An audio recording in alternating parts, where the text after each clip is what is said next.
नमस्कार, पुन्हा एकदा आपले सर्वांचे स्वागत आहे। शासकीय कर्मचारी निवृत्ती वेतन तर सविस्तर शासन निर्णय। अखेर सुधारित राष्ट्रीय निवृत्ती वेतन योजनेच्या विकल्प निवडीला अखेर 2 वर्षात दुसऱ्यांदा मुदतवाढ दिली गेली आहे। गेली 2 वर्षे उलटून ही या योजनेची अंमलबजावणी न काढता आल्यामुळे आता दुसऱ्यांदा मुदतवाढ देण्याची वेळ शासनावर ओढावलेली आहे। चला पाहूया याविषयी सविस्तर अपडेट। त्यापूर्वी आपणास विनंती आहे, चॅनलला जर नवीन असाल तर सबस्क्राईब करायला विसरू नका। नवनवीन अपडेट मिळविण्यासाठी बेल आयकॉनला प्रेस करायलाही विसरू नका। अत्यंत आनंदाची कामाची बातमी शेअर करायलाही विसरू नका।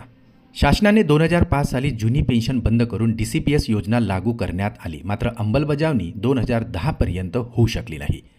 शेवटी टप्प्याटप्प्याने 2014 साली शासकीय कर्मचाऱ्यांना व 2019ला शिक्षकांना DCPS बंद करून केंद्राच्या NPS मध्ये वर्ग करण्यात आली। आता राष्ट्रीय निवृत्ती वेतन योजनेमध्ये कथित 50% पेन्शनचे आश्वासन देऊन ती आणली तर गेली आहे, मात्र NPS कपात सुरू ठेवून ही योजना कशी राबवायची हा सगळ्यात मोठा सवाल आणि पेच प्रसंग आता शासनासमोर आहे। याची नेमकी कारणे काय, चला पाहूया। कर्मचाऱ्यांची NPS योजनेत होत असलेली कपात ही राज्य सरकारकडे जात नसून केंद्राच्या अधिकार क्षेत्रात असलेल्या PFRDA कडे जमा आहे। NPSच्या सर्व कॉपर्स राज्य सरकारला ठेवून घ्यायचा आहे आणि मग त्या बदल्यात कथित 50% पेन्शनही द्यायची आहे। आता अशा स्थितीत कर्मचाऱ्याला NPS मध्ये आधीच दिलेली 14% दरमहा पेन्शन व 10% कर्मचारी हिस्सा आपल्याकडे ठेवून घेतल्यावरच या योजनेअंतर्गत पेन्शन देता येणार आहे।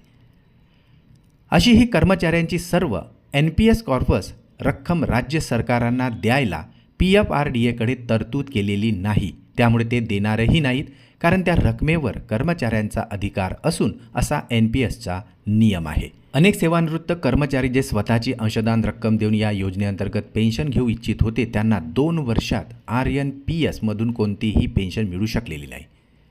खरं तर शासनाने RNPSच्या भानगडीत न पडता आता जुनी पेन्शन योजना लागू करून कर्मचाऱ्यांची पेन्शनच्या कटकटीतून सुटका करून त्यांना न्याय द्यावा, आता ही अपेक्षा कर्मचारी वर्ग करत आहे।